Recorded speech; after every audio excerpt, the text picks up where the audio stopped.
Hello! Welcome to the very last episode. 2 years in the making, or I guess 1 year. Did we do the episode 100 at the end of 2024, Chris? I'm checking now. I think it was I think you and I did it in 2000. Did you say 2004? That's funny. Yeah. I the episode launched on January 2nd of 2025. So two Oh, episodes in 1 year isn't bad, but we definitely did all that work ahead of time and it was released. We probably did all the taping in December of 2024. yeah, I was gonna say, because I remember I had my nieces. Did I have Hubie? Was Hubie a part of this? QB was, and then I think we had like a bunch of phoning guests, and Right. it was lovely. It was lovely. It was. It was the way we actually should have gone out, but instead we're doing this. Doing one more. I think it's. I mean, there's a bit of oh man, seeing other people land things gracefully or end things gracefully. It makes me want to do that as well, and I kind of want to thank Mark Maron, I guess, in a weird way, because he sent his podcast out to the ether, and I guess that was before he found out, Theo Von and somebody, and Morgan Wallen do a Bible study together, so that's super cool. But yeah, anyway, Theo Von is trash, and podcast is terrible, and it's all Mark Maron's fault. So yeah, so I figured, hey, this is now our chance to end it. Yeah, that was a good aside. That was a good aside to add in for the very final one. We have a jam-packed show too. We have a pseudo-professional show, do we not, Chris? You really put a lot of heart and soul and time into this. Well, I figured since it was the last one, I had to. I was legally and contractually obligated to do it. But yeah, we have new sponsors. We have a thank you session. I mean, it's jammed packed. It is almost what I would want. It's almost what I wanted the show to be from the beginning, right? Which is a variety show, late show with Colbert, light and focused on Frederick stuff. And neither of us are Stephen Colbert, so it was never going to be great. And we don't have 200 writers, so it was never going to be super funny. But I think it's pretty cool. We'll see how it all goes together. Yeah, we could probably do this 4 times a year. I think I floated that to you. I think you said once a quarter, and I Yeah, was once like, a quarter. I don't know. That's tough. That is tough. Yeah, because you since we last talked, you have a new family member. Yeah, yeah. No, my daughter Ella showed up in September, and she Yeah. is she is wonderful and very chill, and just got over being sick and not even 3 months old. So it's been a blast in the Perry household. But no, we're super grateful for her. It makes everything complicated through the holiday season. It's the first holiday without Laura's mom, officially, and now the first one with a infant that like we just desperately wish we could share with her, and so it's just been super conflicting. So it's great and hard all at the same time. Yeah. The holidays are never easy. That's what I've figured out. And I figured out that I'm very bad with the holiday season. Yeah, it's seasonal depression is real, and it is the holidays' fault. But we are here to say goodbye for real. It's not This our is fault. There's nothing wrong with us as human beings. I'm a very stable, well-adjusted, middle-aged person. It's only the season. Trust me. Trust me, all yes. you people. That's none of the fault is mine. It's just the seasons. Anyway, I cut you off. No, no, no. So this is our goodbye. And so I have made jokes before in the past, and this is going to be a slight but I needed to be true to the fans because I've said this in person. I said this to you before too. It is hard to quit things with Colin McGuire. And so it is a good thing and it's an endearing trait. And then sometimes it's like really frustrating, right? Because you're like, man, I'm just not having fun anymore. And then you and I would have a conversation. I'm like, oh, I do feel like I could have fun. Maybe let me just try it one more time. And so to your thing, it's like as much as I think on the inside, you probably are not as much as an optimist as you like to say. You do try to keep the family together almost to your detriment in some aspects. So I am very grateful we didn't pull the plug until later. I'm so grateful that we get to kind of we've been working on this since what it was like the summer. I was like, hey, let's do one more, right? Was it Maybe it was. really the summer? I don't think it was the summer because we recorded the interviews in the winter. Well, the fall at least. Okay. Okay. So okay. So it was like September. It was Yeah. September, October. No, September-ish, I think. August, September. So anyway, it doesn't really matter. But it's just it all came together really quick. It's been really fun, and I'm glad we get to have this one be the last thing. And for me, the biggest part of this goodbye is not just a goodbye, but it's a calling card. Could be better. Since we've stopped doing shows regularly 2 times a month at our favorite brewery in Frederick, Old Mother Brewing. Shout out to Keith and Kristen. I get a lot of people texting me when they have other shows that don't go well, and they say, "Hey, when are you doing shows again?" And I said, "Never." And so when that happens, I realize Could Be Better has left a mark in a positive way, and there's a little bit still of a vacuum there for shows. And so for me, being able to leave this final episode 101, I wanted to clear 100 episodes. 100 was fine, but like 101 feels great. I would love to get 182 episodes, but we're not going that far. Uh, but I wanted to leave something where the people that we're talking to are people that are still that haven't quit yet. Like I wanted to talk to. We're talking to Brain Dead Live and the Brain Dead entity that exists in Frederick now. They're still doing shows and doing a lot of them. And then we have our friend Demetrius, which is doing a cool collective type thing with our other friends Stitch and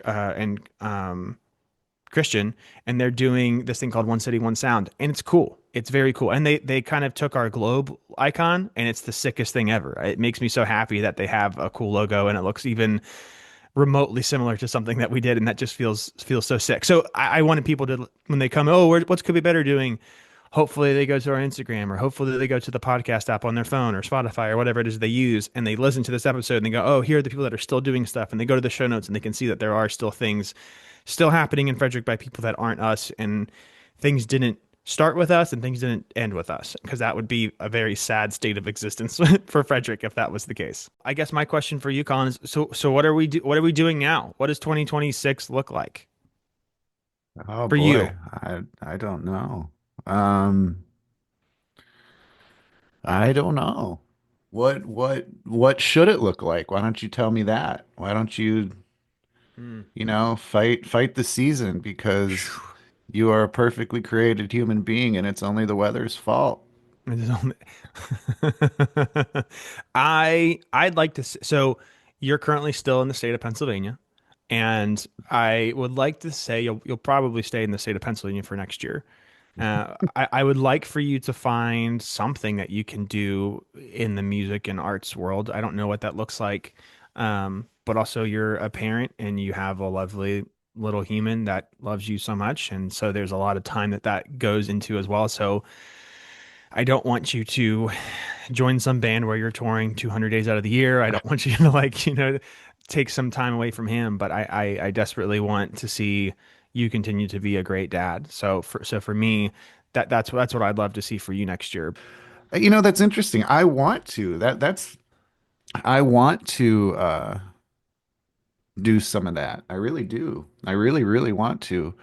Um, being you have two children now. I'm a single parent now, and I don't know if those two things are equal because you have a partner that helps you and like that's a big help.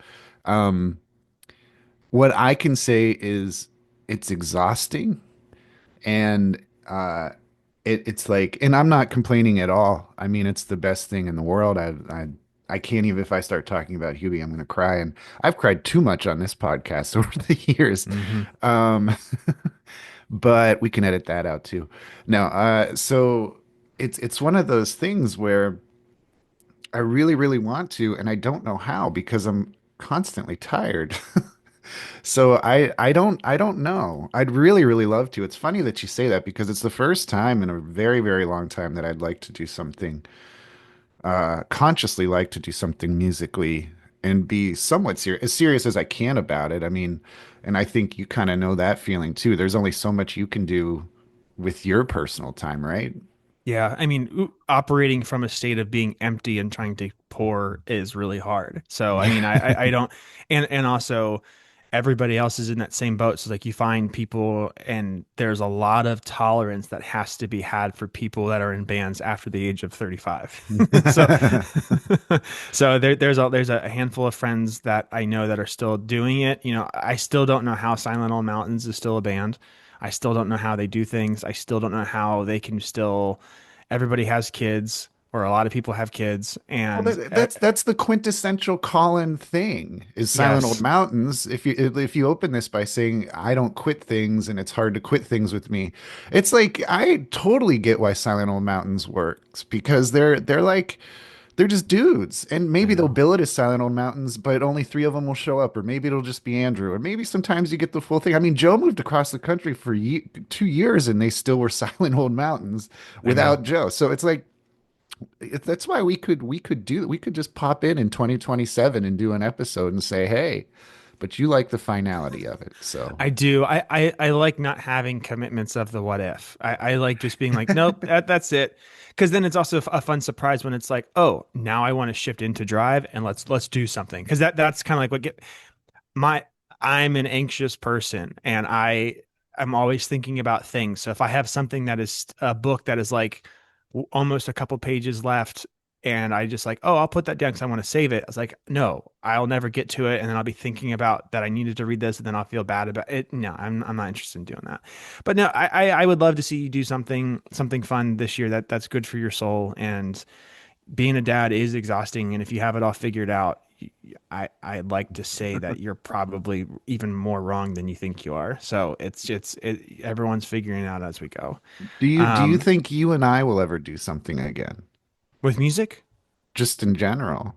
oh, 100%. I mean, the reason why Could Be Better worked for so long was because you made it so easy for me to exist. And I'm just so grateful for that. It was just like, oh, hey, we're gonna do this thing. Yeah, but what about this? That won't work. Oh, yeah, right. Okay, what about this? That could work. That's interesting. And it's like, and just it was just that constant just pickleball of friendship. That so it's like I'm the stars will align. I hope you make it back to Frederick at some point. Um, Yeah, the other yeah, thing, I that's don't the know. other thing that I've learned too. It's hard. I've had this conversation with myself and my therapist recently. I When I moved to Pennsylvania, we all said, well, it's only an hour away, it's only an hour 15 away, and it's not gonna affect anything. I don't have any friends. I don't have any, and what happens is you drift apart from people. And you know this, Chris, because you're one of the few people who have visited me here in Harrisburg. It's like that hour when you're considering it, you're like, I don't know if I want to make that drive. And then I don't know if I want to drive home, like all of that. It's tough. It's really tough, especially the older you get. Yeah, and an hour and a half, an hour and 15 isn't bad when you're single, no kids, or just in a relationship. That's fine. It is very difficult when you add on those other things because then it's like, oh, nap times are in the middle of the day, blah blah blah. Right. It is difficult. It is also hard to we have friends that are 30 minutes away, and it's very difficult to even see. So it's not abnormal. I don't think there is anything in the future preventing us from doing more things together as things lend itself for some reason. And I know the reason, but like you are always asked to do things in Frederick anyway. So I think even if you want to quit Frederick, they'll somehow Brokeback Mountain you, and they just can't quit you either. So, but what I want to know is because you are more aloof than I am, but how we've had people send things to our house, or sorry, our studio. We've had people send emails, DMs, all that things. I don't know what Could Be Better socials are going to look like for next year. Obviously, we're going to keep it up. Obviously, I'm a crazy person, so like the Instagram will always still be there, and I might check things that get sent there. But for you specifically, Colin, you even though I've given you the passwords to everything, you've never looked at anything one time. So That's like, true.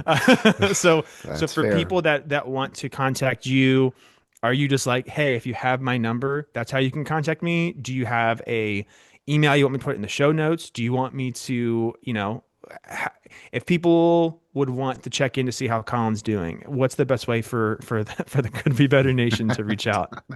I mean, that doesn't happen, does it? I don't even think there is such a thing as a could be better nation. I don't know. You could put whatever you want out there. I don't Okay. care. All right, That's I'll put the, out your social security, phone number, and address. yeah, yeah. Put my address. It's easy. It's easy enough to email or call. I don't. I did just update my phone, and the weird Apple stuff is still freaking me out. But yeah. Yeah, Did it you, go. what do you think about, what do you think about that? You're the tech guy. It's what's wrong with your phone? I updated the OS and it's like, Oh, yeah, it's there's some struggles. yeah, Yeah. it's like spilling coffee on your computer. Dude, listen, 100 episodes, and this last one, I spill a half full cup of hot coffee all over my desk, and all of my tchotchkes and crap got all soaked right before we started taping. It was amazing. Um, oh yeah, Colin, sure, yeah. What am I gonna do? Yeah, so I don't know. That's, 2026, 2026 is gonna be very weird. are you gonna hunker down? Are you gonna settle into being two kids, the whole thing? Or are you gonna I mean, remain? I don't have a choice. That is my life. This is the path that I've chosen, and I'm glad to be on it. So yeah, I mean, there's adjustments there. I'd love to get off social media completely. It is very annoying to just feel. So I've never gone a day in like 10 years, like when Twitter was a thing, there was never a day I didn't miss something that was in my thread or in my feed. And it was the chronological thing and it was great. When it switched to X, I got off of it and I'm now on Mastodon now. So I was like, I check my stuff that's there. It's great. It's healthy. I love my feed. Instagram's getting really bad and I'm just getting ads all the time. And I spent 2 hours holding Ella going through and unsubscribing all of these ad things that I was being targeted for. And I was like, I don't want to be on this app anymore. So the Christmas holiday break for me is going through and if any bands and things that I care about have mailing lists, I'm sending up to the mailing list so I can get off of Instagram, or at least maybe just check it like once a month for stuff, going forward in the new year. So I just, I don't like spending, I only spend like 4 hours a week on Instagram, I think, which is like, 15, 30 minutes a day, um, for the week. But I'm like 4 hours. I could watch one battle after another, and then that would be amazing. I could sit there and watch a 2 hour movie with the time that I'm scrolling on Instagram, and I just want to use my time better. So I don't know where I'm gonna be, but most people have my phone number at this point. But if you want to find me on Mastodon, that's where I get my news and stuff. So that's something I check. I'll put that link in there. Mastodon is like the decentralized, federated, nerdy nonsense thing that's like essentially just like a Twitter alternative. So you can join me there, and it's really wonderful. I will also be reachable by all the things. I'll probably still keep the um, Could Be Better Instagram account on my phone. So if anybody has anything or they want to do something or they need something from us, happy to be of help. Yeah, there will be new Sand Pound music this year, and we have pretty much since we stopped writing for the last 4 songs we put out last year, or in some of it this year, we have been writing with demo stuff and having ideas and things. So B and I will get together at some point and start kind of doing that, and that'll be cool. We'll see what that looks like now. The Anyway, that'll be so like that's kind of like just a constant thing. It's like we will hang out and they all see all of our kids, right? Brody had a baby in July, and we're all just in each other's lives, and it's great. Like Corey came by and cut Wes's hair recently, and it's just the sweetest. So we're just kind of in this space where we're grateful for friendship and all the things together. And then we're doing that bedhead noise studio thing where we asked Corey 2 years ago to asked Corey 2 years ago to edit this video that he still hasn't done yet. So we'll probably edit B and I will probably edit this in studio performance thing that we did 2 years ago, and maybe we'll release that this year. and just kind of see what we can do with that. B and Corey are doing sound in the area too, so if people need people for sound that is not insanely expensive, and they're good dudes. You can message the Bedhead Noise Instagram. All the links will be in the show notes.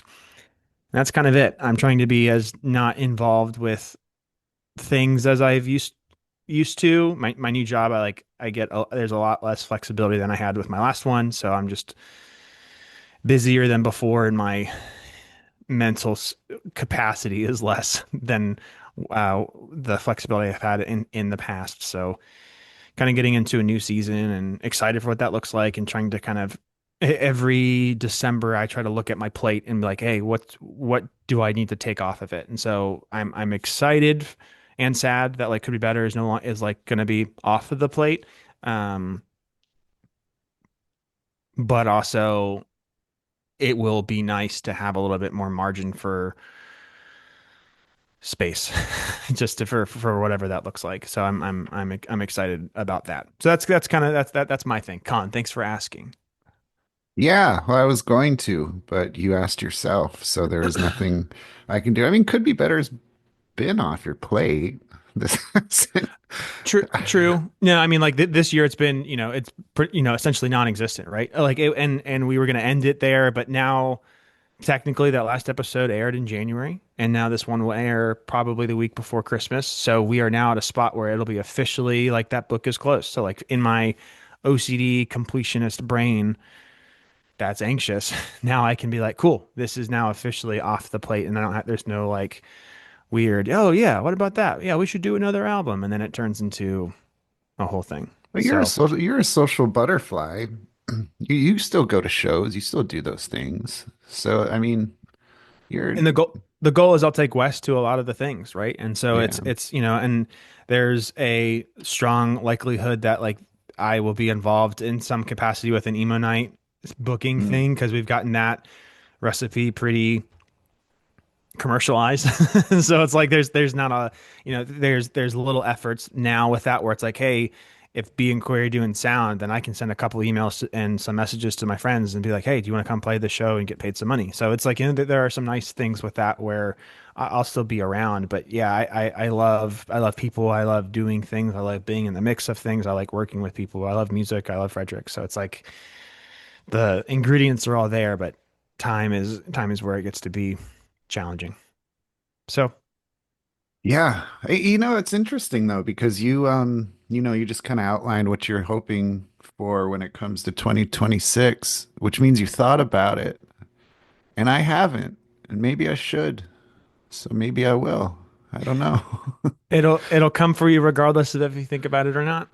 Well, So I did have a brief fleeting thought a few weeks ago about like doing the goal thing. I've never done that. I've never like looked at a year and said, "Well, I want to accomplish these three things or something." And maybe that would be a good idea. I don't know. yeah, This yeah. is just so boring. This is such a boring podcast. Well, people are also thinking about this too, right? And it'll get fun here in a second. We're wrapping up. This is the last one, and it feels kind of weird. Maybe we'll edit all of this down, and this won't make it into the show at all. But like the goal part, it's there's so much goal setting that comes from doing it realistically, and the art of achieving your goals is the art of creating achievable goals, which is annoying because it's like, oh, I want to lose 400 pounds. Okay, well, you'll never lose 400 pounds, but you can lose 40 pounds, right? Like it's just kind of trying to think, or 4 pounds, whatever it might be. And yeah, so if anybody has tips, you can text Colin at 555. All right. Yeah. I want to say one more thank you, and we'll to people that are listening to the intro, and then they'll get the rest of our show. But thank you so much for listening. Thank you for making us feel like people care about this thing that we do. And it's been a lot of fun, and I'm so grateful for all the people that we've gotten to talk to, and it was just a blast. And I'm just so glad that I got to do it with you, Colin. So thank you so much for being a great co-pilot, a great friend, and just someone that made hopping on a Zoom podcast, even though when we used to do it in a studio with really nice lighting and cameras, that it was still a lot of fun. So thank you. Yeah, and thank you. I love you. I'm worried we won't talk now at all. Like we've been so we have nothing to check in on. Because We even go That's not ahead. true. We have kids. No, that's true. That's true. And you have, and there'll always be a thing of like, oh man, I did this thing, or like, hey, can I call you real quick? It'll still be a thing. We could still hop on Zoom and just hang out, just you and me. That's true. And invite other people. Maybe we should start a Patreon. That would. No, it's been great. It's been a pleasure. It's been a thrill. Like we got really really close because of this podcast, which was really nice. And life ends up happening, so it happens. But there was a time where we talked for hours a day. We were always trying to think of things between the shows and this podcast. So it's been great, and I will miss it. I do vigorously apologize for the first 100 episodes of this and my contributions to it, but hopefully we can get past that. Things don't live on forever on the internet, do they? I don't know. We'll see. Pizza Blitz, you're the best pizza spot ever. Thank you so much for all your time and service. And here is the rest of our final show. Well, it's time to say a lot of thank yous, Chris. A lot of thank yous going around as we wrap this up, right? It's not even Thanksgiving yet, and we have so much to be thankful for. And one of those things, or five of those things at least, throughout the history of us, are all the sponsors that actually gave us things to do this, which I'm still, still confused about, but eternally grateful, very eternally grateful. We had people throughout this run that actually cut us cold, hard checks of cash and an occasional mail order. So we want to thank everybody because we have no business. We had no business taking anybody's product or money, but we did, and we pumped it back into the system. But they deserve so much more than a thank you, right? They do. They got a banner on our website. They got an ad we read every week, and they got maybe more business. But we're gonna start with our first sponsor. Before we even really a podcast, right? We were just an idea. HomeLoansWithAlex.com was there for us when we needed a home, not just for a cash zaddy, but a sponsor for our podcast. So Alex Noonamaker with HomeLoansWithAlex.com. Appreciate you, buddy. Thank you so much. Yeah, I don't think I ever met Alex. I don't. He, I don't think so. He would have come to some of the old Mother shows, but I don't know if the ones that you came to and the ones that he came to overlapped or not. Well, Alex, I still love you. I hope you have a great Thanksgiving with a lot of cranberry sauce. I asked him That's if he all. want, I asked him if he wanted a quick coffee with me in 2026. I think he said it would be easy, and I then decided to maybe not do that. All right, our next sponsor. What does that mean? Hold on a second. What do you mean it would be easy to get coffee and that scared you away? Well, if I'm gonna do a thing with somebody where it's like, hey, we're going down together with the ship, I don't want the other person to be like, yeah, that'll be easy. Like, I want you to not want to do it, but then because I asked you to do it, we do it together, kind of thing, you know? So you're not going to do it. No, no. But what I am gonna do is I'm gonna thank Scott from the Let There Be Rock School. There is no other rock school that lets there be rock like the Let There Be Rock School, and very grateful for our times and opportunities for getting folks like Franny on the show, folks like Nick Folio from the amazingly cool record charting tour selling outing band Bad Omens. Did you see today that they announced an arena tour for next year? They are the biggest band in the world, and I desperately wish Nick would come back on our podcast. Yeah. I mean, we had somebody from a band that is genuinely blowing up right now, about 2 years too early, and Yeah, now we're done. yeah, but it's crazy. I think I texted him before too, and he didn't get back to me, which is all good. I mean, like maybe he had a terrible time, and he's definitely doing Scott a favor, and Scott was doing us a favor. So like, I appreciate the favors all around, and it was wonderful. And I think outside of Chris from the Ghost Inside, I think they were the biggest band we've gotten on the podcast. Super sick drummer, happy for him, super nice guy, and I think it's our most popular episode on the YouTubes. This this thank you to Scott turned into how great is Bad Omens? That's pretty much what this segment is. I mean, if you want to be in a band like Bad Omens, go to the rock school and maybe there'll be an opportunity for you. You don't know. That's You'll just have to. hey, that's true. You're right. That's such a good observation. Speaking of observations, have you ever been into the local Texas Roadhouse and you saw a picture of a local podcast on there? Colin, have you? Oh my goodness. It was simpler times. It was better times. They kept that thing up.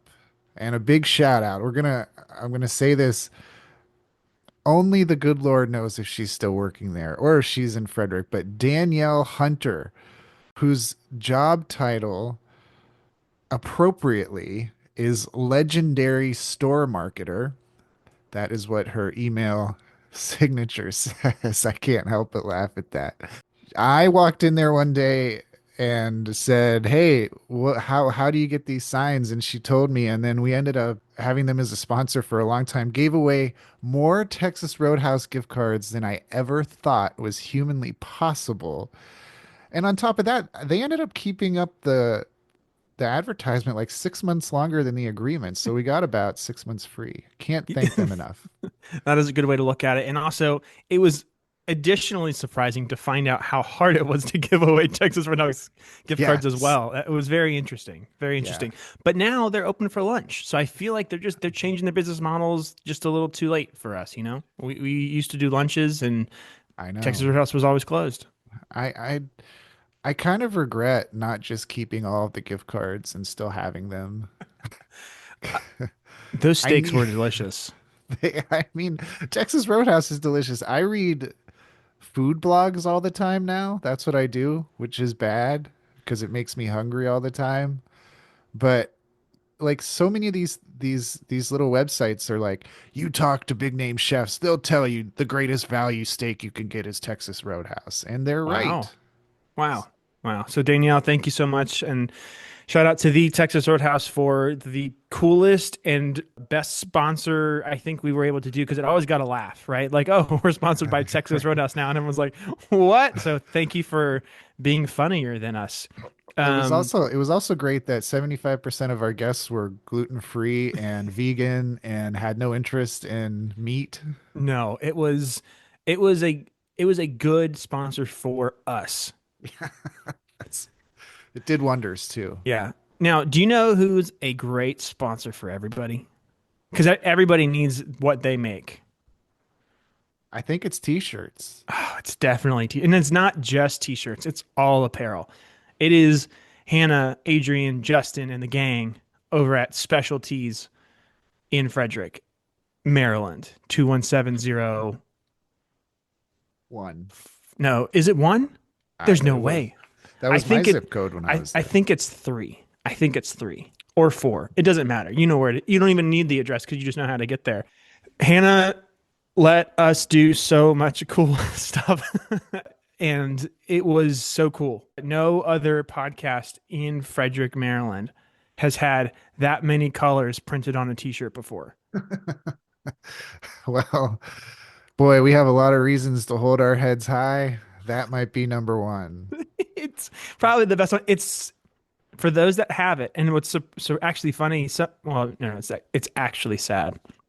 Somebody asked me the other day, yo, man, you got more of those t-shirts? I'm like, no, I don't have any more of those t-shirts. They were a hot commodity. People came in for the t-shirts. They didn't even want to talk to us. They just said, what's the minimal amount of time I need to be on the show in order to get one of those t-shirts?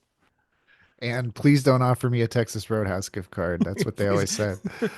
Uh, the the the t-shirts, I think they've only gotten better with age. When I see them now, because I Mhm. have a couple and I wear one, I'm like, wow, you know what? This was kind of a neat idea. So kudos to you and Hannah for that. And to Brody. Brody did Yeah. the crazy annoying design of putting all the shows that we did on the back for a long time. And for those that understand the world tour bit, it is funny and that design is iconic. So thanks for that, Brody. Thanks, Hannah. Thanks, Specialties, for investing in their people and just being kind and helpful and just uh, easy people to work with. Appreciate you.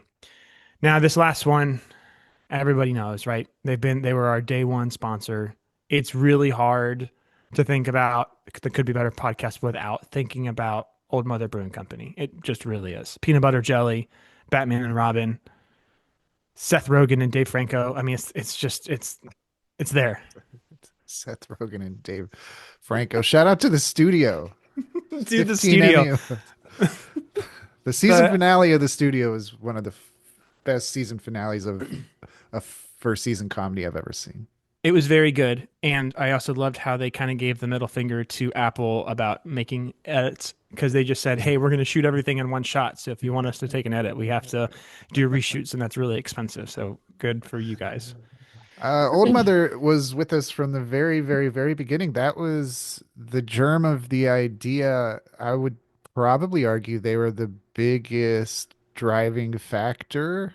I mean, you and I could think of things in theory, but once after we had our first sit down with them, it felt like things started to move in a forward direction. It's so odd. They've gone through so many changes in since that time. Obviously, we've gone through so many changes since that time. You look back on it and you say, "Wow, what I would give to go back to 2022." But yeah, they Yeah. deserve all the credit in the world. They propped us up.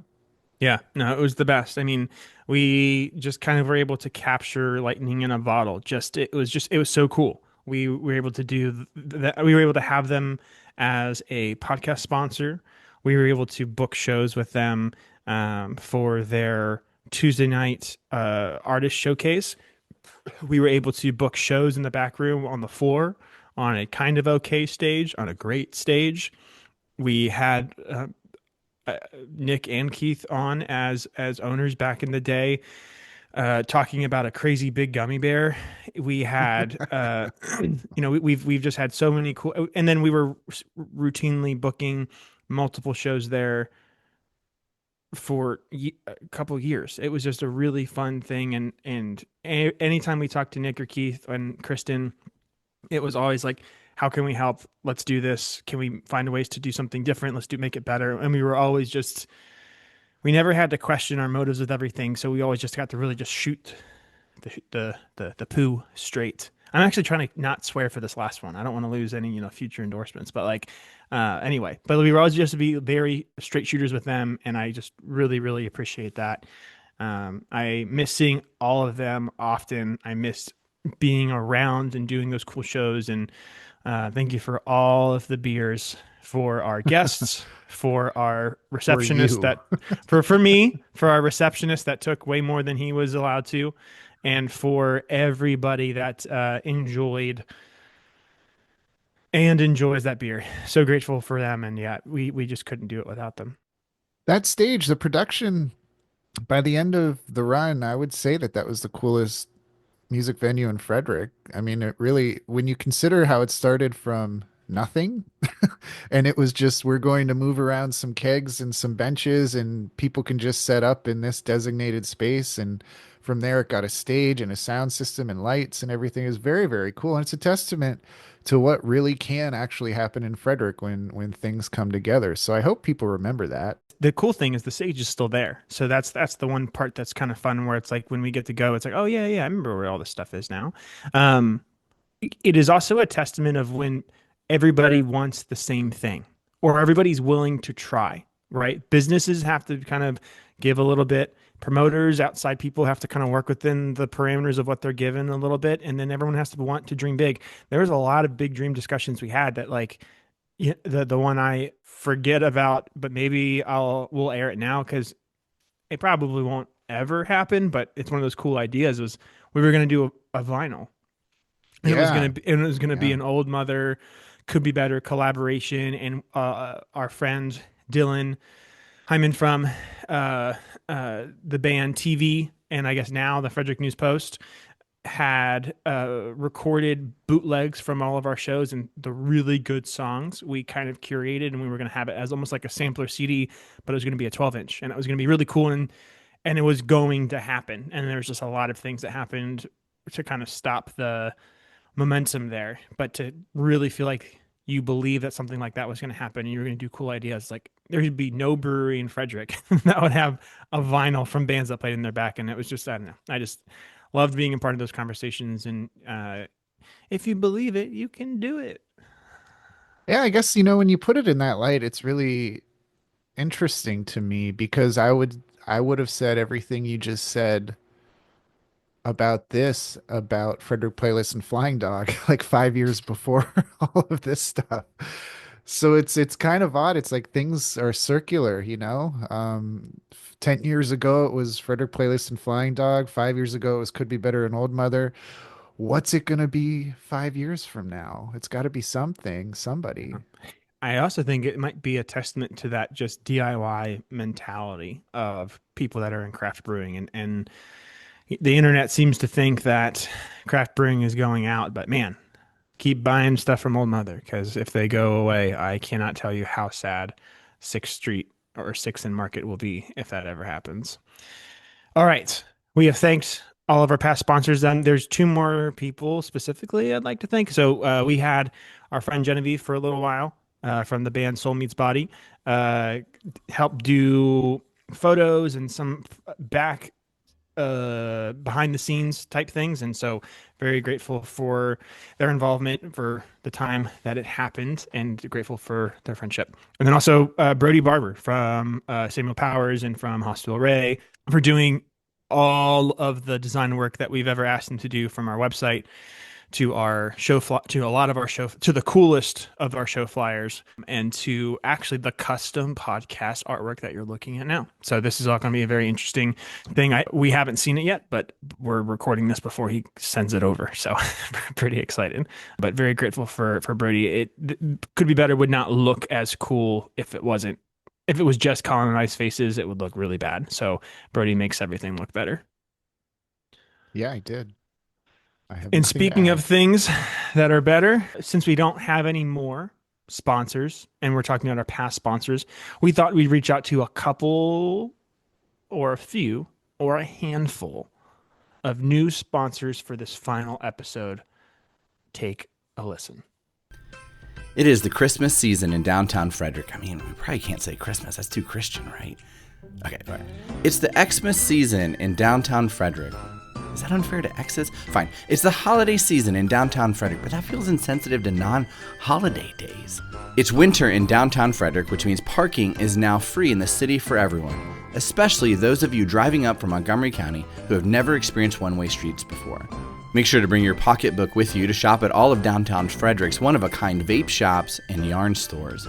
And while you're here, don't forget to stop by the boats that are on Carroll Creek. Yes, they're the same as last year and the year before that, but your kids aren't smart enough to figure that out. It's the most wonderful time of the year in Frederick, Maryland, and we can't wait to see you wandering through our downtown, making it hard for the locals to exist. Tired of art that challenges you? Are you middle-aged or older and wish you had access to art that perfectly appeals to your cultural sensibilities? Look no further than downtown Frederick, where you can find live entertainment, music, and galleries that appeal only to the most affluent of those that believe mayonnaise is just a little too spicy. Come out and enjoy live music from no more than the same 5 local artists who have been thoroughly sanitized only for your comfort. See you in downtown, where art meets gentrification. And now back to the show. We're here with Dylan Zing, which is 50% of Brain Dead Live. Is that true?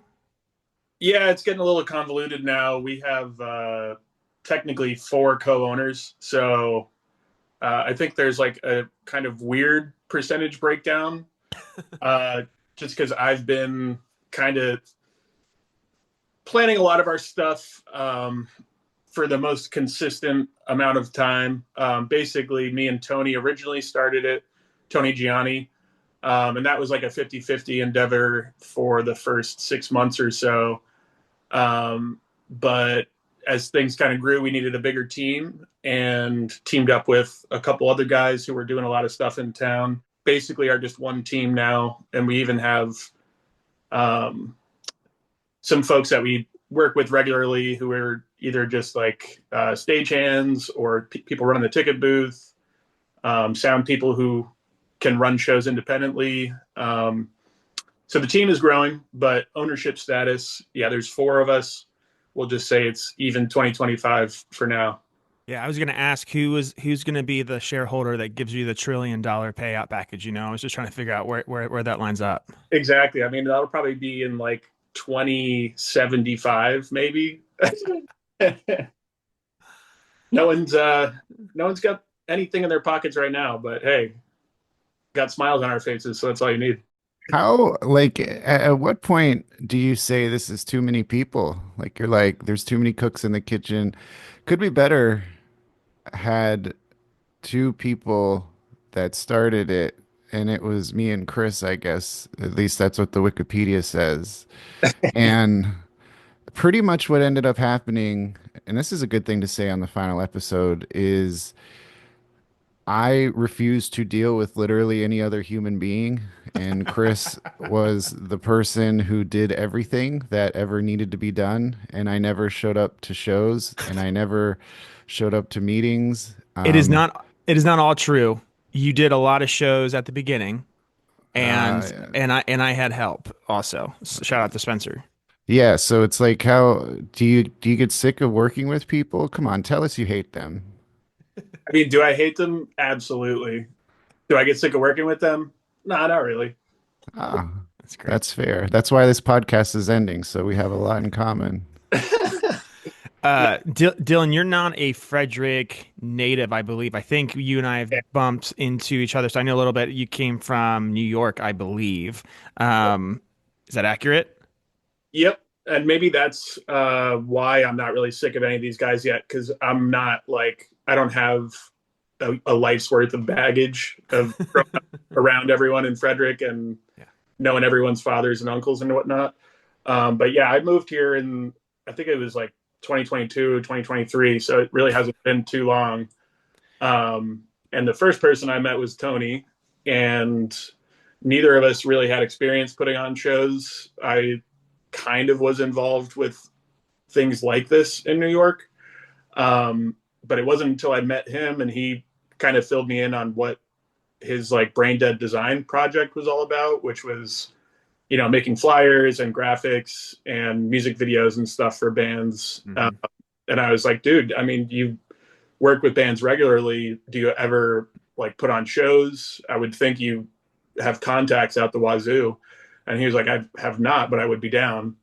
And so me and him pretty much from there on, we're just like, anytime we hung out, we were just talking about making that happen. And then I I used to rent a studio at the Frederick Arts Council building, so I kind of had some connections through that and got our first handful of like dates to fill at Sky Stage because FAC runs that. And so we kind of started running from there. Um, but back to your question, Colin, too many cooks in the kitchen. I don't really, it certainly could happen. We're not there right now. Um, it's also like everything is kind of has its own ebbs and flows. Like, for example, Tony's got a pretty crazy new day job right now that's eating up a lot of his time. So he's, a little bit more in the background as of late than he used to be, but that's just made room for Jeremiah and Aiden to kind of step up, which they totally have. Plus, we all kind of wear different hats. Like, since I was here from the before time when it was me and Tony, and I've kind of stayed the main point of contact for most of our events. Um, that's kind of like my role. I do a bunch of like organizational stuff and logistics and booking and getting permits because we've started doing shows that need stuff like that. Um, that's kind of my forte. Both you and Colin are transplants to Frederick. And I know Colin's answer to the question about the ask, but so you come, I mean, 2022, 2023, that's an interesting time to arrive in any new area. If you had to do it again, Dylan, would you come back to Frederick or would you try to escape? No, I definitely would come to Frederick. It was the type of thing where I was not necessarily looking forward to moving here. I moved here because my wife took a job, and I even took a lap year in New York before I came here. Like, she moved here without me, and I was like, I'm coming, but let me say goodbye to New York first. And so I think I stayed like a year up there, and we're doing the long distance thing, which we'd done at different times in our lives, but started liking Frederick more and more. And then when I moved here, I was like really digging it, but I actually kept the same day job I had back in New York City. So I was like, working from home, just like still as stressed as a person in Manhattan in an office, working late hours, and like didn't meet anyone for the first 6 months I was here. And then just kind of hit the wall with that and literally just quit my job with no prospects, figuring I'll make something work. I had a little bit in my savings, and that's been like the best thing ever because I was able to transition that into being self-employed on more of like a consulting kind of part-time, just working for myself, working my own hours if I want to work late at night and focus on other stuff during the day. I have the freedom to do that. So I don't think any of that and any of like the stuff that I'm doing day to day now would have happened like any other place than Frederick. There's something really, I can't like put my finger on it, but just the way that every single person I met was not like, oh yeah, like you do music stuff, well get in line, like so do all of us, and like there's not enough room in this town's not big enough for the both of us. It was like Yeah. none of that. And every single person was like, dude, we need more people like you. Like, I do this too. Let's work on stuff together. And so it just like led me down all these paths of meeting different people and working on stuff with people that I never would have. Like, I feel like I owe a lot to Frederick, honestly, because I just had completely different life values and goals and everything before I moved Yeah. here. Well, Frederick will take it from you, that's for sure. Dylan, tell us about what you did this year. So you said permits. I know. So for those that aren't tuned in, Braindead Live has done a lot of shows in the year 2025. One of them being I think was a pretty ambitious goal, an event where you guys did essentially 3 shows at 3 different venues, all on a really busy weekend. But one of them included Baker Park. Mm-hmm. How has your experience been with doing that, and will you do it again in 2026? Yeah. I mean, that was just a insane day and an insane month leading up to that day. Yeah, for those who don't know, that he's talking about Snally Fest, which actually is already an annual event. Um, I think this was the fourth or fifth annual, and really Jeremiah is like the brainchild of Snally Fest, since came out of his backyard. But all of us together just kind of like further developed the idea of it. He wanted to do multiple locations, so we had the band shell be kind of the home base and had the longest lineup of music. I think there was like 10 or 12 bands from noon until 9 p.m. at the band shell.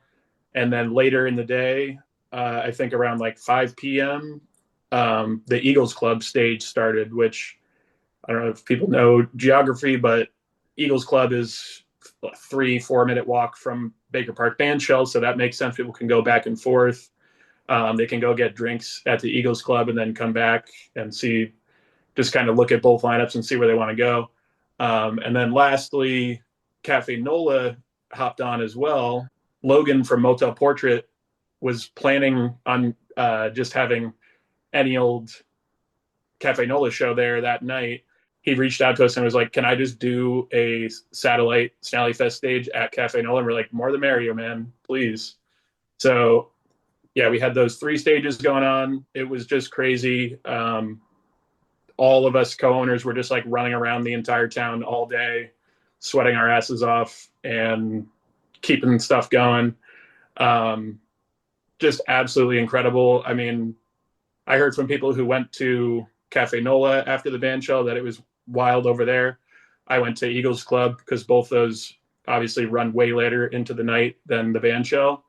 So, I mean, it's just like the band shell all day. It was great, but you're looking out at an absolutely massive amphitheater. You would need the whole town of Frederick to fill that thing up. And And then the band shell concludes, and you go to these after parties at these small places like Cafe Nola and Eagles Club, and they're just like stuffed to the complete gills. And I'm like, damn, this really puts it in perspective. There was a lot of people there.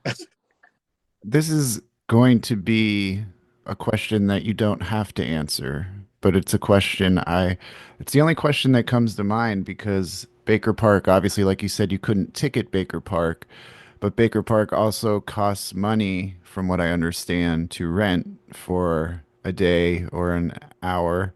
Mm-hmm. How did you guys make money off of this? Because it sounds like the shows at the Eagles and NOLA were kind of put together anyway, or at least NOLA was. So that was they were going on with what they were going to do. Was this sort Yeah. of like a loss situation for you guys, or were you able to squeeze out something in return? No, sirree, Bob. We did not squeeze out any return. But um, if you look at the year as a whole, you know, there was some takeaway from all of our efforts.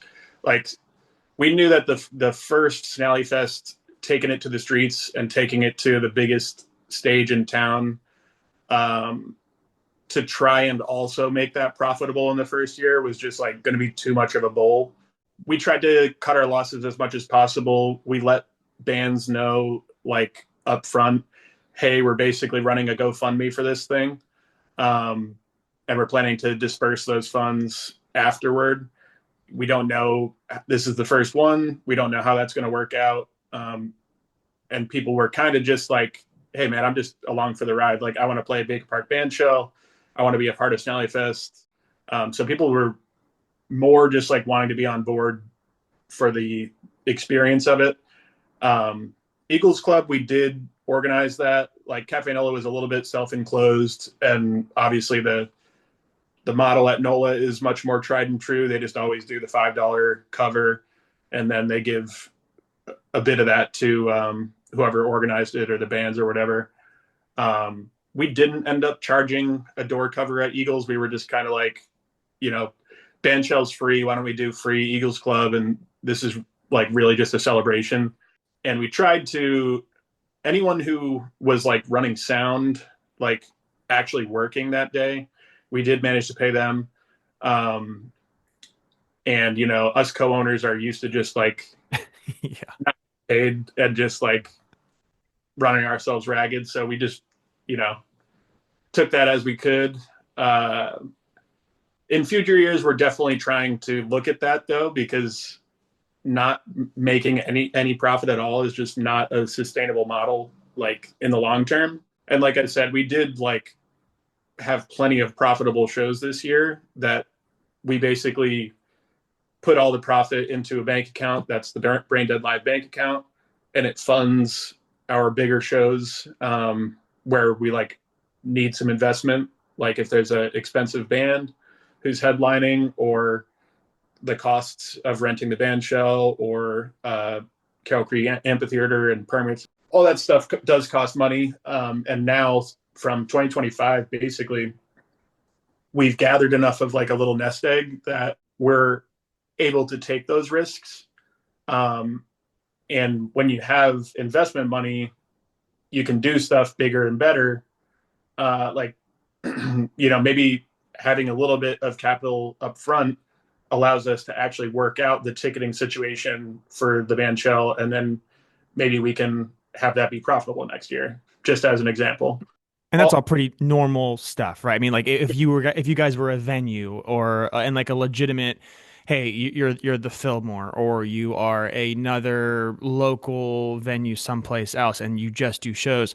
Great. You have some shows where it's like, hey, everyone's in high school, so it's sold out because what else do kids want to do than just see their friends play music? And then also, cool, you get this band that's really good, but they don't draw. But then, hey, you're able to pay from that other show because of the money that you kind of keep around. So it's that just feels normal and smart, and I'm glad you guys aren't just being like, oh, look at this, we made extra money, everyone's getting burgers from 50/50 Burger tonight. You know, it's the smart way to do it. What will you do for folks that went to Snally 2025? What should they expect? What should they see Brain Dead Live do different in 2026, aside from more venues? Like what's an aspect where you're like, ah, man, we could have done that better? Mm. Tough for me to say. Sally 2025 was what that was September of this year, so month and a half ago. We have certainly been talking about next year's Snally Fest, not in extreme detail. Like we haven't even picked an exact date yet. Yeah. We got to lock in the date. We got to make sure the band shell's available, and we're certainly going to have more venues. It's very possible that we have two big, well-known Frederick outdoor venues. I guess I'll tease it that way. So maybe expect a couple of big outdoor stages and a couple more smaller indoor stages. We just like want to have a consistent progression over each year towards like that idea of literally taking over downtown Frederick with live music for a weekend. So maybe there might even be more than just one day in this coming year. Maybe there will be a kickoff on the Friday night, and then the main event is on Saturday. These are kind of ideas that we've been kicking around, but a little too early to say with too much. Yeah. So Snally Fest has kind of been the peak of at least from 2025 of what has kind of felt like a rush of all the efforts from all things Brain Dead for again just for this year, but there are other things in between.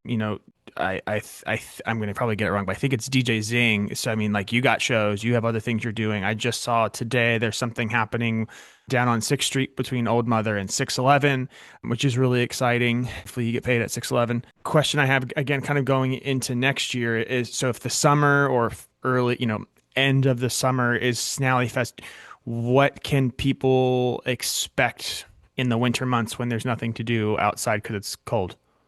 Yeah. So we're not going to do what we did last year, which was hibernate all winter. Last year, when it was just Tony and I, we just were freaking dead by the end of the summer.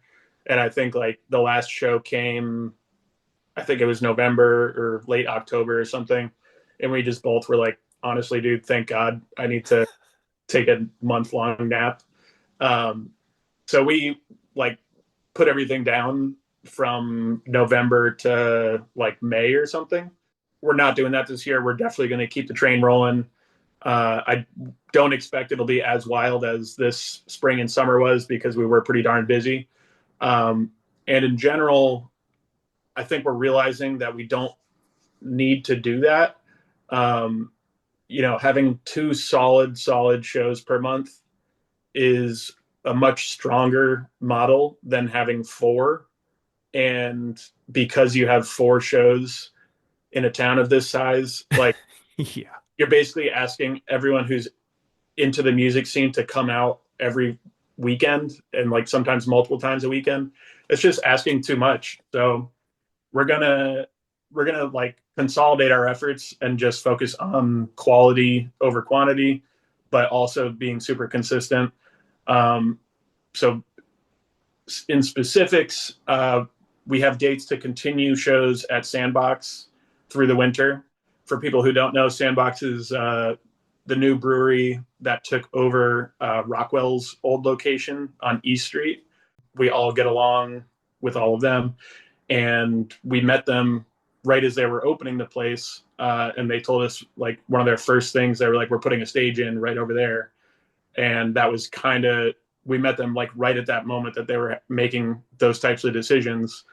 And that's why we've been working there super regularly. The upcoming 611 event you talked about is going to be awesome. I don't know when this comes out, but that event is on the 21st. And it's going to be pretty wild. It will be like a pre-party at Old Mother from 5 to 8. And then everyone walks across the street to 611 and parties all night until like 1:32 in the morning. And that's a DJ event, as you probably are aware. I don't know about all your listeners, but we really try to do like every style of music, much like you guys did. Like I'm a DJ personally, but most of the other guys that I do everything with, Jeremiah, Aiden, Tony, come from band backgrounds and rock and roll. I obviously still love that music. It's not like any of us are anti the other. We all like support everyone's creative input.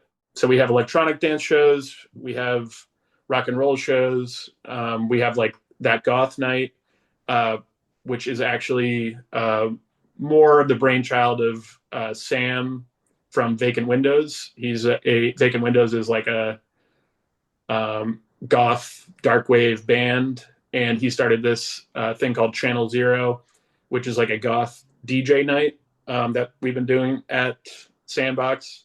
That's another one that will continue through the winter. I imagine that actually being like super awesome in the winter when it's cold and dark from 4 p.m. on. Yeah. So we're going to keep it going. And we're also going to keep the planning going. Like I have a studio space, not at the FAC building anymore, but I have a studio space and we have a weekly Brain Dead Live meeting. We try to do it in person, if not in person, over Zoom. And half the time it's just keeping up with everything we have going on. But oftentimes it's looking at the future and planning things out and talking about Snally Fest next year and talking about spring and summer next year, which we've also got some big plans for. So It's great.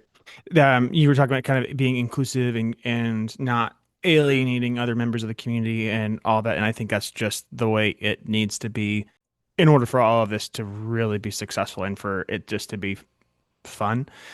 My question for you is how can people that may have either similar interests or at least just have the common interest of wanting to be a part of something that's cool in Frederick, something that's active in Frederick, how can folks get connected with the Brain Dead entity that is either live or design or any of the, I heard you have a town hall like once a week.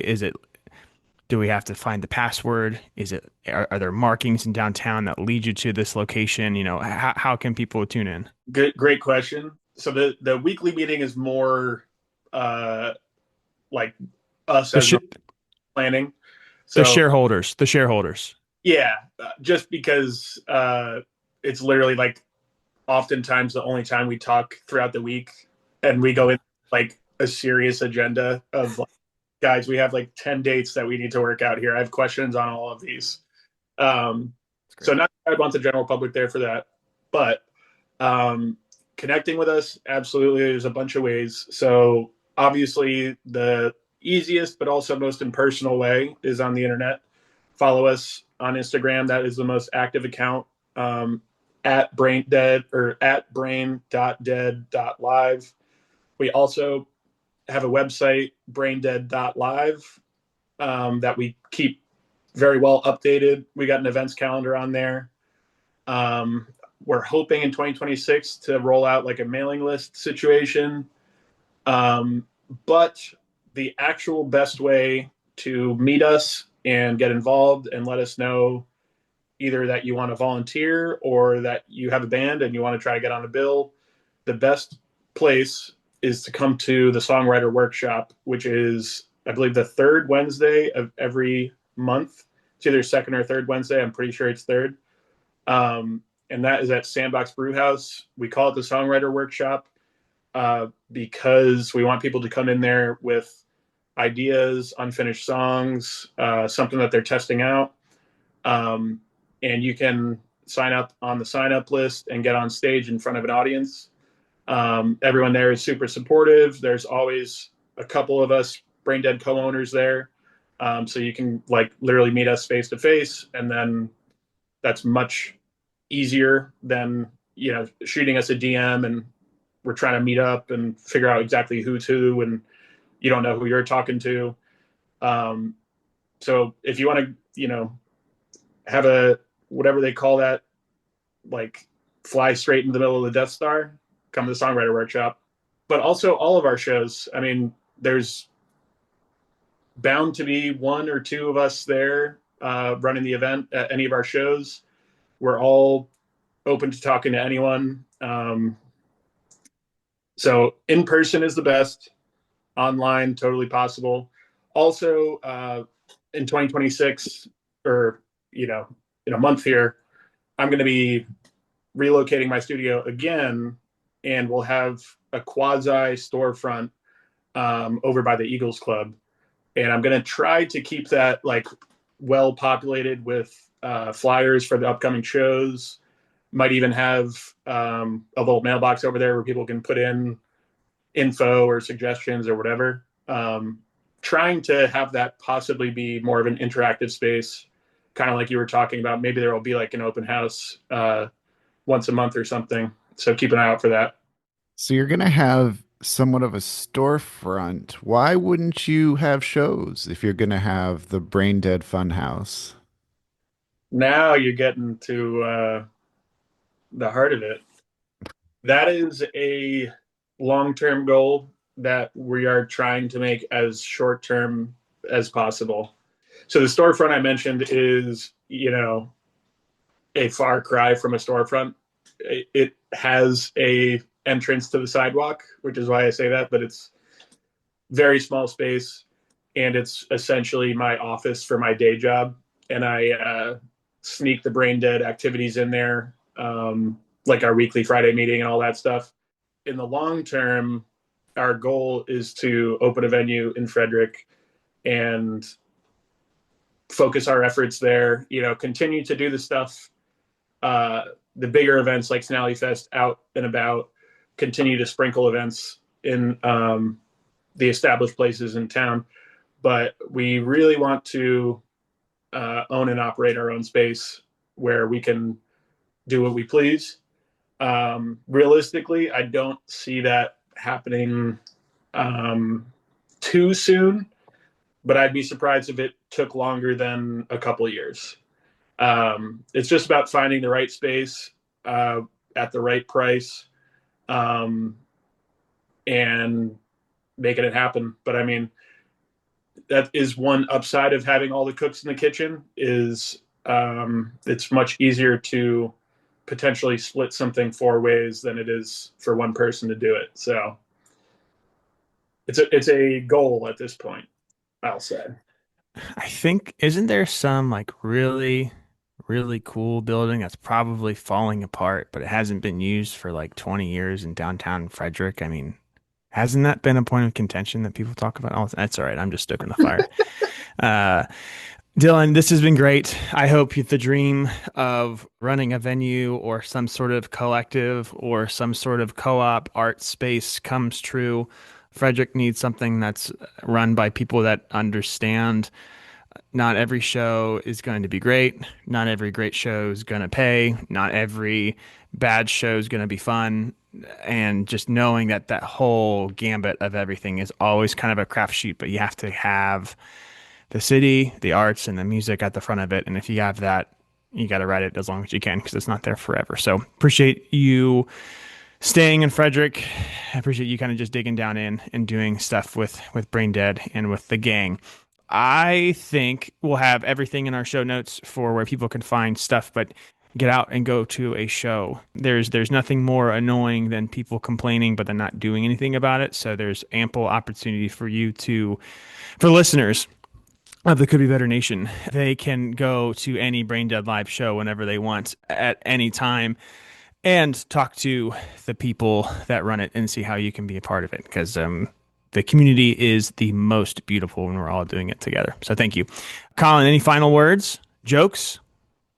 I got nothing. Good luck. Good luck with everything, man. It'll be when we do our once a year reunion special, you'll have to come back on and update us on how everything's going. Can you give us a hint on who your big act is going to be? Like, does it rhyme with John Mayer? Does it rhyme with John Mayer? Does John Mayer rhyme with John Mayer? I Is that think so, yeah. um hmm. I'm not at liberty to say. I guess I'm trying to think of a way that I could tease something. Come on, do it. Do it. Let's say John. it won't be. I doubt that it will be like an up and coming artist. It's probably going to be a classic that everyone grew up listening to and loves. and will be mind blown that they're coming to Frederick, Maryland, is what I am expecting. Blink 182 at the Frederick Fair. You heard it here first. Brought to you by Brain Dead Live. Prepare to be not disappointed because it has been confirmed here. Oh, That's okay. that's the listen. If the Great Frederick Fair had any, and I said I wasn't going to swear, Colin, but I'm going to do it. If the Great Frederick Fair will censor our friends that are rappers, but they will let a giant flaming word said that says fuck play behind Blink 182, that would be very, very interesting. I like it. Well, we'll see. All right, Dylan, thank you so much. Thanks, guys. This was awesome. And congrats on everything you've done. Like, you guys absolutely killed it from before I was here. And it's just impressive. So thanks, Dylan. Appreciate it. And now a word from another sponsor. Are you dreading the holidays? Family drama, not the Ariel Canine Variety Pack. Leaving you feeling hopeless because the conversations never go anywhere and aren't productive unless you 100% agree with their point of view? Well, stop by your local liquor store and get anything. That's right, anything alcoholic, go home, and just start drinking. Seriously, this is an ad for alcohol. Dad not listening to common sense and logic and making it somehow your problem? Alcohol. Mom wanting to hide family illness and front it with forced togetherness? Shoot that shot. Your sensitive sister still not talking to you about that one time 5 years ago you said something unknowingly hurtful and apologized profusely, but she doesn't care because tolerance and compassion is only cool when she's on Facebook? Pints ahoy. Uncle who was on Capitol Hill on January 6th still talking about how he knows for a fact Antifa was there, but literally has no proof? Twist off that lid and don't stop until it's empty or your dinner is behind that weird picture of white Jesus that is somehow still in the house. Remember, it's important to drink responsibly, which means you do it when it's necessary, not when you feel like it. Let's skip the therapy and equip yourself Edward Fortyhand style with the true reason for the season. You guessed it, alcohol. It's what you need to survive the 2025 holidays. And now, more show. We are here with the final Could Be Better podcast interview with our friend and yours, Demetrius. Demetrius, hello. I don't know if I'm everyone's friend, but I am definitely your guys' friend for sure. Yes. So it has been a busy year for you, and we'll go in with the stuff that the people know about, because obviously folks have been coming out to shows, checking you out on Instagram, tuning into all of the songs and all the singles that have come out this year, and enjoying the visuals and doing things that aren't necessarily being done. How has it been for you? Because by the time this comes out, we're taping spooky season in October, but this will probably come out later towards the end of the year. But from a 2025 standpoint, looks like it's been fun. Yeah, no, this has been, it's been good. You know, I'm trying to do trying to do great things. So just been trying to execute, man. I wouldn't say I'm not working with anything flashy, you know what I mean? But we can make more out of less for sure. More out of less. I've never heard that before. More out of less. Are you saying Frederick is less? Are you dropping bombs on the final ever podcast saying Frederick is Nah, lesser never than? that. Nah, but like all these visuals have been on my phone. I'd knock out like for the Go With You studio session, we did all those songs in 5 hours, so like less time, less equipment, stuff like that. But nah, the city, I think that's what gives me an advantage, because I think there's no, outside of Maryland, it being Fredneck, or whatever, like there's no trope that comes with it, so people don't have an idea of how my music should sound. They don't have an idea of how I should sound necessarily. So, I think the city gives me my biggest one up, especially when it comes to outside. The visuals you mentioned that, hey, you've had them on your phone for a bit. AI is all the rage now. Are you using any artificial intelligence assistance with any of your stuff, Demetrius? Tell the people we need to know. Nah, that's not my swag. I think that's kind of like steroids in sports, you know what I mean? And I'm trying to be true to the game, you know what I mean?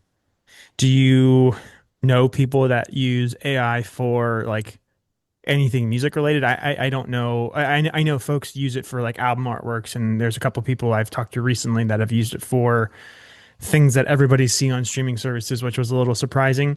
But do you know outside of artwork, do you know if people are using it to like help with lyrics? And do you want to out them here on this podcast right now?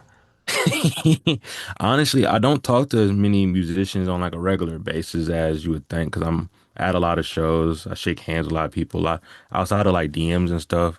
So as far as I know, Stitch Early, Isaiah, Dejan, Jace Kevion, none of those guys are using AI. So those are the only guys I really talk about there or actually see their music process with. I see that you And shout out didn't. those guys. I was just gonna say you didn't mention Ricole, so Ricole uses AI. That's confirmed. We broke Nah, that real news on the cold. final ever Could Be Better podcast. Ricole, you need to turn in your rapper's license. Nah, nah, he definitely, represents the fundamentals, you know what I mean, on the technical point. So I know he's not with that.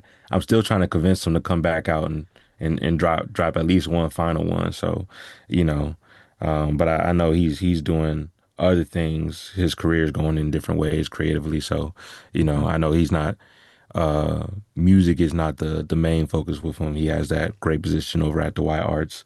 Um, and I think they're doing a like a talk show now over there. Yeah, the Y So Arts I'm actually, podcast, and there's a bunch of other things that are happening there. Yeah, it's cool. yeah, I'm glad Frederick's. I mean, eventually the money will run out, right?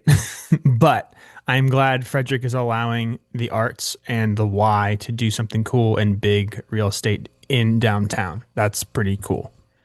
yeah, yeah, yeah. I hope the money doesn't run out soon. I pay my taxes. Well, you said, well, speaking of the money running out, you you just put on a show a few weeks ago. Well, as we're recording this a few weeks ago, I had every intention of coming and I did not come. I was going to surprise you. I was going to hug you. I was going to kiss you. I was going to bring you gifts. I was going to ask you to cuddle with me.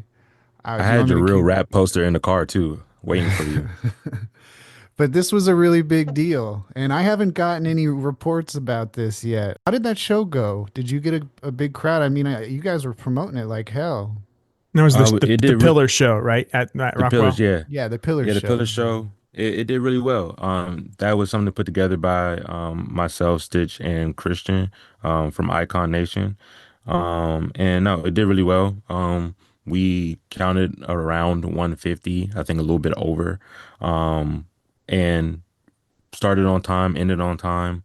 Everyone had a good time as far as, as I could tell, and then also hearing feedback the next day. So, at the end of the day, that's all you can ask for is for, especially when it comes to hip hop is such a tricky genre to kind of get people to show up. Especially when so much of Frederick's demographic for that genre is spread out.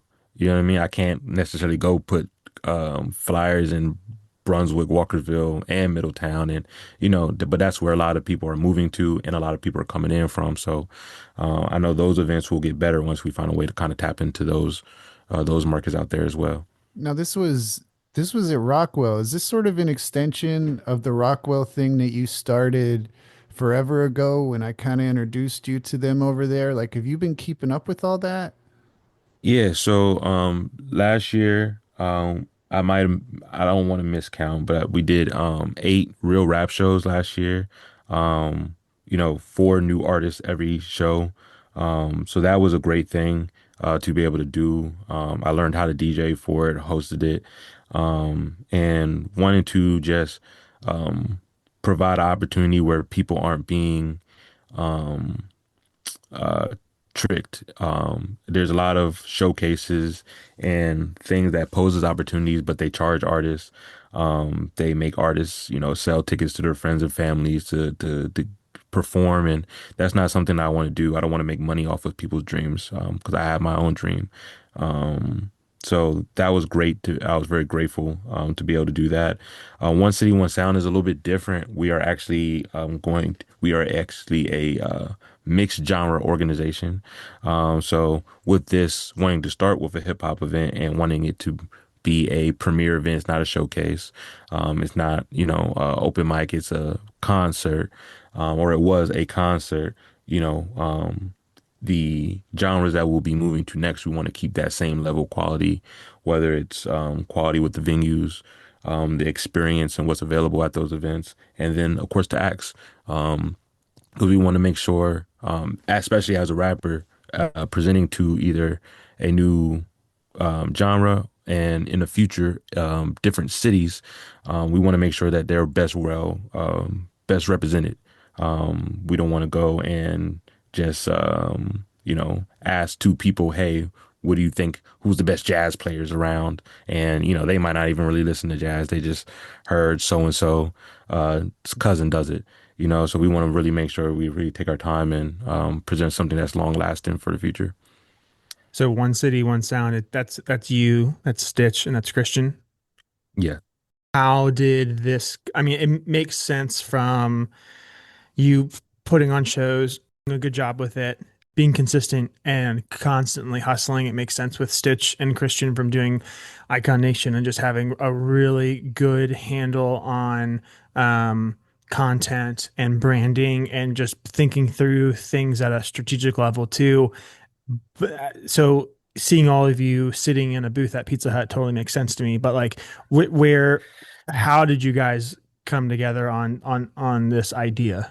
Honestly, the scene right now is so community based. Especially I would say specifically the hip hop scene. Just doing the shows. Stitch is someone that I call my OG for a reason. He just kept asking me if I needed help.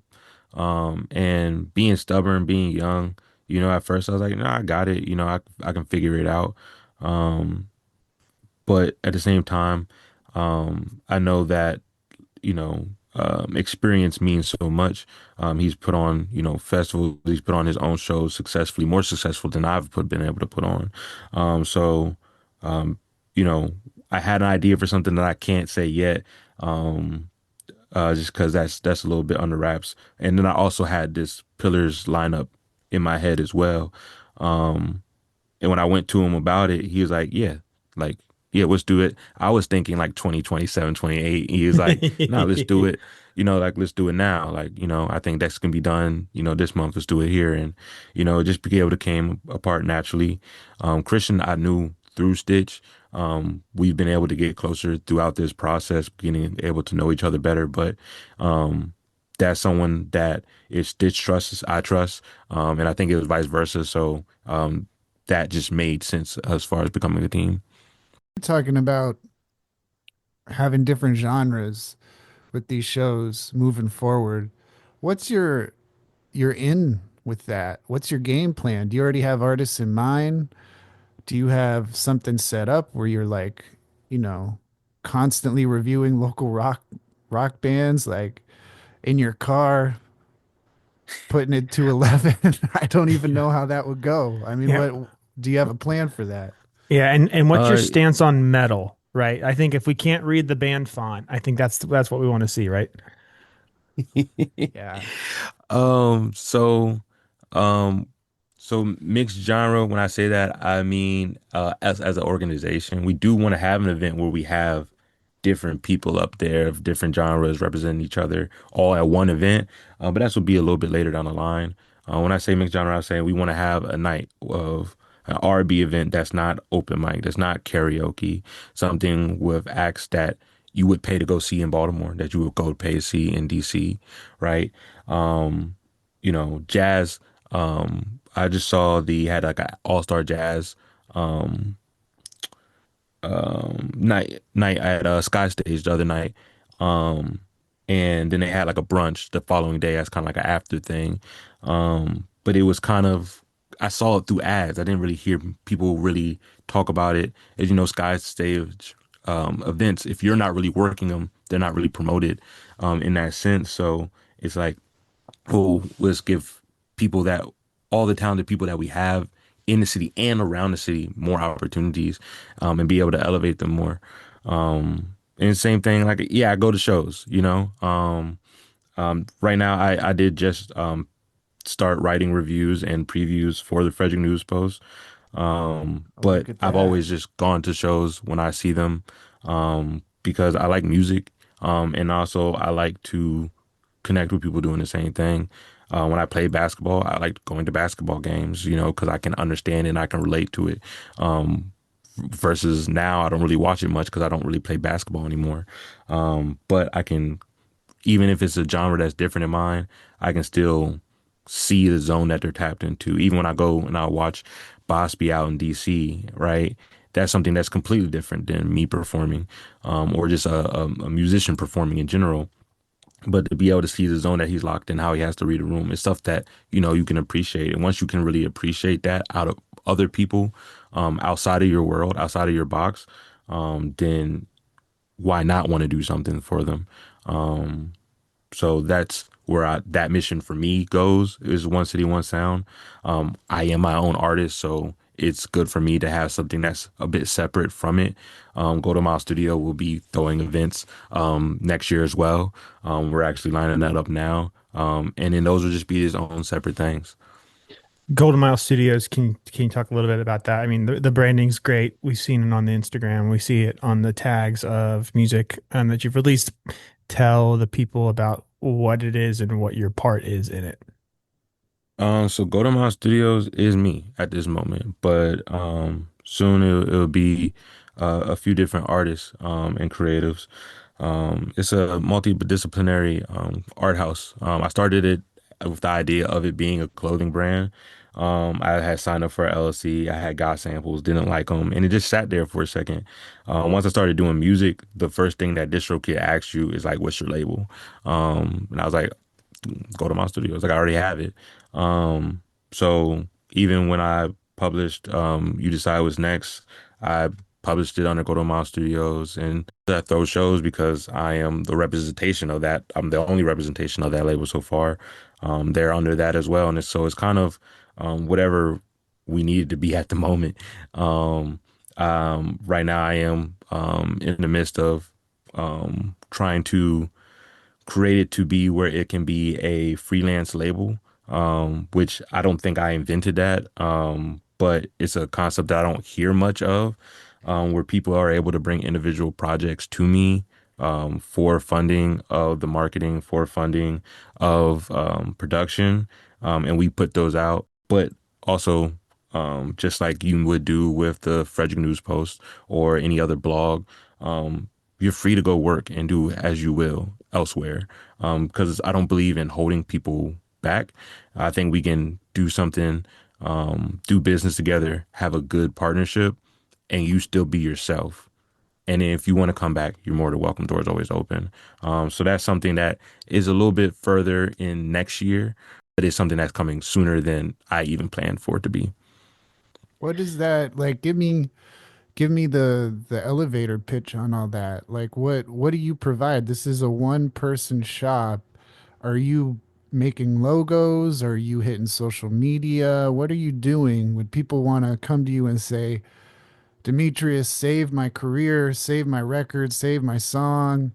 Please, Demetrius, please, on all that is good, do everything you can. I'm going to pay you $10 million for your services. What are they getting? No. So this isn't actually something where someone pays me. This is kind of something where we kind of, we gather a budget, we make our profit back and we split. Um, so this is not something where I want to be like an agency, but the crafts that I've been able to work on over the years, as far as visuals, editing, logo making, I make all my cover art. Essentially, if you don't see me tag somebody in it, then I did it, and I enjoy that piece just as much, if not more, sometimes than making the music. So for me, really it's something that I know that I'll enjoy for other people, that creative direction. So when it comes to someone wants to do a project, will one have to like it. I don't want to promote anything that I don't enjoy, and that doesn't have a genre stipulation to it. I enjoy punk, I enjoy soft rock, I enjoy the only type of music that I don't enjoy is folk music, but I do like country music. But even then, I understand what is a good folk song and what is kind of just like a goofy parody of a folk song. So Mumford and Um, Sons can die on like a big bed of rocks, but then you're totally cool with Morgan Wallen, is what I'm hearing. Hardy. it's, Mumford and Sons sound like they probably already passed. I may be wrong on that. That sounds like a The- very old band. What's funny is they actually just released a new album this year. But they Still are, at it. yeah, they're still at it, but they are definitely, they sound less, I mean, they're more like electric. It doesn't matter. They're still alive. Morgan Wallen is like pretty Actually, boy, like real prep golf guy, country. I don't even know if it's really, really country anyway, but like, I mean, Kenny Chesney, is that where you would draw the line? Um, you don't know Honestly, who if I don't Kenny like it, I'm Chesney not even is? looking at the name. I Who do love you that. like I then? wouldn't even be able to name someone that I don't like. Who do You you know what I like? mean? Give us country artists Um, that you like. I like the band. Is it Old Dominion? Old Yeah, that's Dominion. a band. It's also a school. Oh, yeah, Old Dominion's also a school. What is his name? It's not You Luke Bryce, is it? No, Luke so there's Bryan. Luke Luke Bryan, then there's Bryan. yeah, then Yeah. there's Jelly Roll. I mean, genre bending, Grammy So winning. I like Jelly Roll when I see him on Instagram. I honestly haven't like gone to like look for his music 'cause I just feel like I always see him. Sure, sure. Yeah, he's like mold. You don't know he's there, and then all of a sudden, boom, he's there. Hey, so everybody knows that listens to this podcast. We have a rabid fan base, and we get lots and lots of letters. People have been asking us every day, "Where's the podcast? Where's the podcast? We want more. We want more." And so now this is it. But one of the big ones is we've had a lot of people complaining about you specifically, Demetrius, to our inbox. And the first email, just gonna read it here. Demetrius, is he pro ice? I don't understand because there's a on ice release that you did just this last September, and I want you to set the record straight here. Do you support ice separating members of their Absolutely family from not. each other? Absolutely not. I was raised on 40 and I still live on 40. You know what I mean? Nah, heck no. Um, that's funny. Nah, there's a book called Soul on Ice, which is African American literature. And I played off of that. Okay. Well, it makes sense now. People, the record's straight, so I don't want to hear any more of this crap. So I have one thing you were talking about. I've always struggled with this. Like I grew up in Middletown. I was always going to Frederick for stuff, or I was setting up shows myself, and it was always a hard thing to be like, "Oh, we're not coming up to the Braddock Community Center. That's too far. We're not going to do that." Or friends in Brunswick, it's like, "Oh, I'm not going to go to the Pointer Rock Community Center. That's too far." How do you imagine connecting some of these areas? Because you go to DC and everything's together, and it's like 9:30 Club. It's DC 9. It's all just kind of there, and you go. And it really depends on like the lineup just brings people out. But you mentioned kind of geography, and I know like we're further out, not major cities. In the next 10 years, how do you expect music to change, or how would you like to see it change, or what ideas do you have about it changing? Mainly having better communication in place.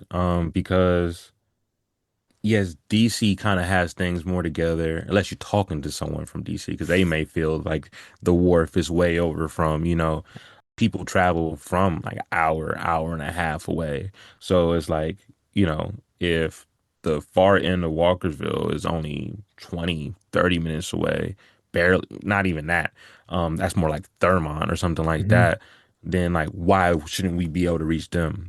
So just kind of being able to make sure that we're communicating, and marketing properly so that like we're reaching them on time. Because sometimes, someone will reach out to me like, "Hey, I just found out about this today," or "I just found out about it yesterday. I already had plans," and that happens. That's going to keep happening. We can't ever stop that from happening. But just being able to try to get there earlier for people. Do you think it's all through the Meta family of products, so your Facebook and Instagram, or is there something else you're thinking? I mean, grassroots movement, flyers, like that's great, but like, I mean, you also have a life and a family and things that you want to do. Like you're not a post, you're not a post office employee dropping off flyers and mailing things to people's houses and stuff like that, you know? Yeah, that part I'm not sure yet. I think, Meta is going to be one of those things where it's like, they have those ads in place. But yeah, I think some of it's going to have to be grassroots for this area a little bit. And I'm not shy at legwork, I got two of them, they work. So it's one of those things that, I just got to figure it out, or we just got to figure it out on both ends, and however it ends up working, that's just how we'll stick with it until the brand gets bigger and there's more notoriety and people are actually looking for us. That will be the end goal: have people look for us and have people look for our events. But yeah, I think in the next 10 years, I think in the next year, I think we're going to shock a lot of people with things that are going to be coming up soon. And I'm not sure if it's going to be something if people really understand, because I think the idea is like always like, like what's the catch, what's the end game, But at the end of the day, we want to make sure that Frederick can stay a city where creatives feel free and still have hopes and dreams. Because my parents being out in Hagerstown, there are creatives out there that do their thing, but a lot of times I know it's way less opportunities there. If you go to certain parts of PA, Chambersburg, Waynesboro, way less, and that can happen here where budgets run out, like if I see a thing where I feel like the character is kind of being stripped out of our city, where we, demo certain buildings that are staple structures just to put another bland looking apartment up in a space that doesn't need it. So, you know, if the city continues to try to be something it's not, or be somewhere it's not, then that can hurt those opportunities as well. Because who wants to see good time Jordy if we can bring um, you know the hottest band in Asheville, you know. So I think it's just really just, I don't want to too much word vomit, but really just locking in and executing each event one by one.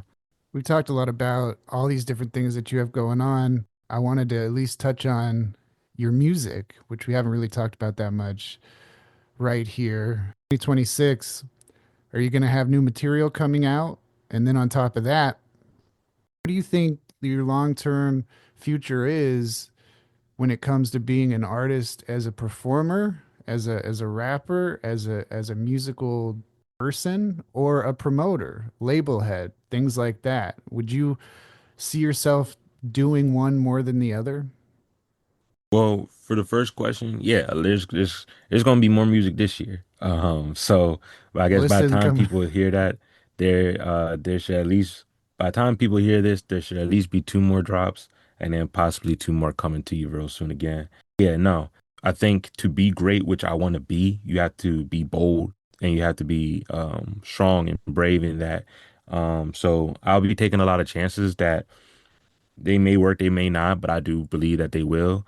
So there will be drops that some may seem unconventional, and then there will be shows posted, dates posted that also may seem like risk, that it might look like I'm not ready for, but you're not ever going to just be ready for everything. So at some point you gotta take that leap. You didn't answer my question if you'd rather be a rapper or a promoter. Oh yeah, I forgot that one. Yeah, No, that's I not think I'd rather be.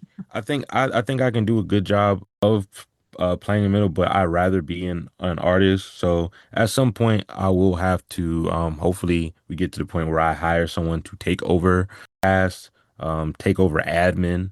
So in the future, until I don't have anything else like to give, or if I'm just at a mediocre stance, then I'm stay an artist. fair. Closing thought here is we've talked a lot about your dreams and things that are under wraps and things that are coming up. One of the ways, and there's a lot of cool things with all of the different projects that you have going on, your own stuff, your poetry, Golden Mile Studios, One City, One Sound, shows, all of those things.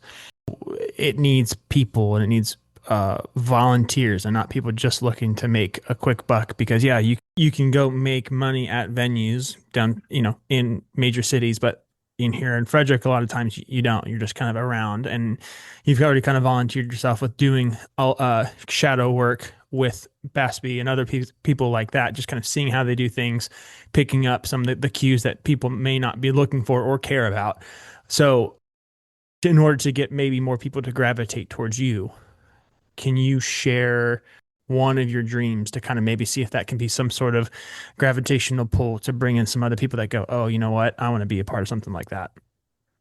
Oh, before I get out this joint, I'm hitting Nemo stage field 1000%.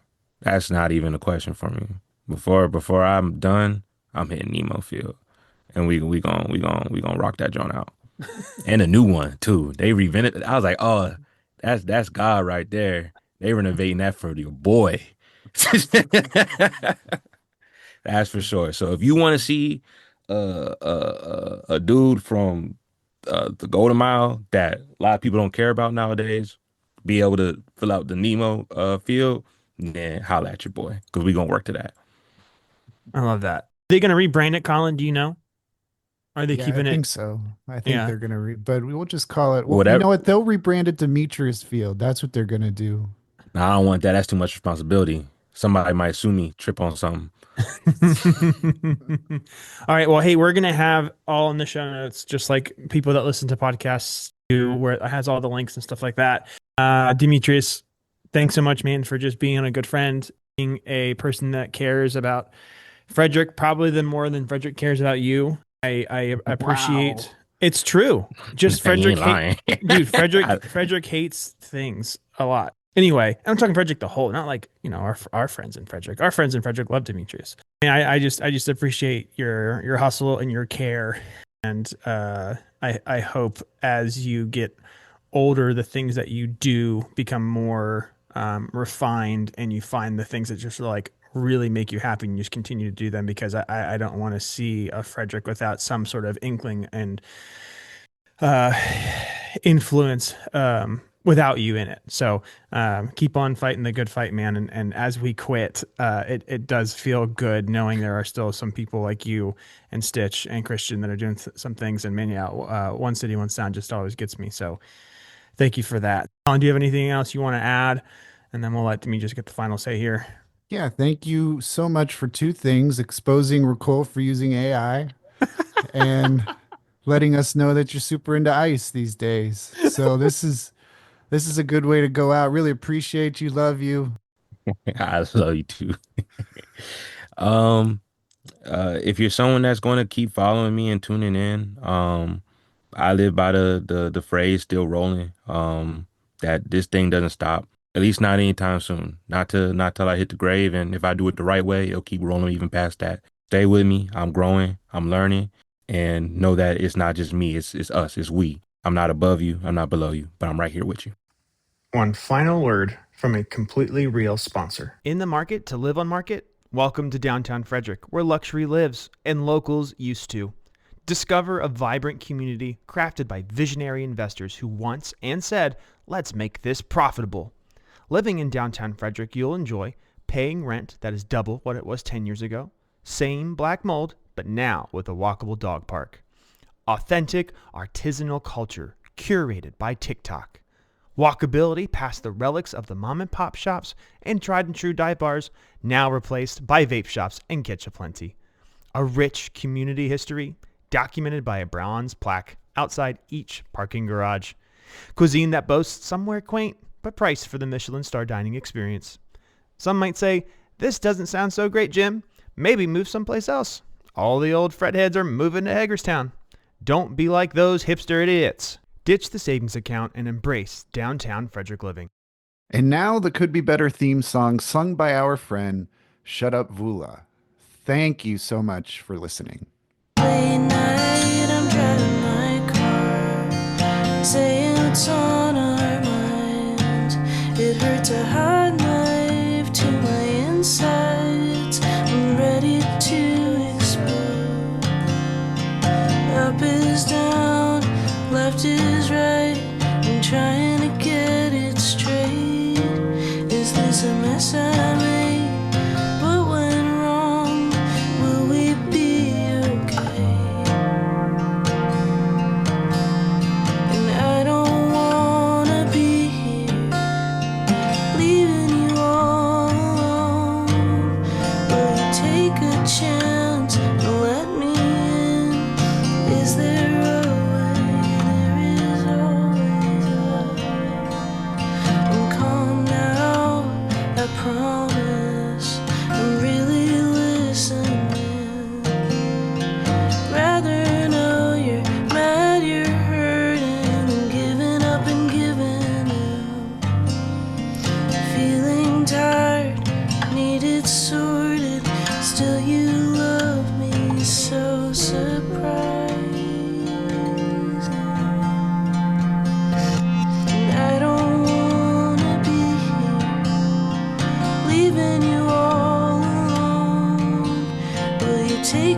chance. Let me in. Is there a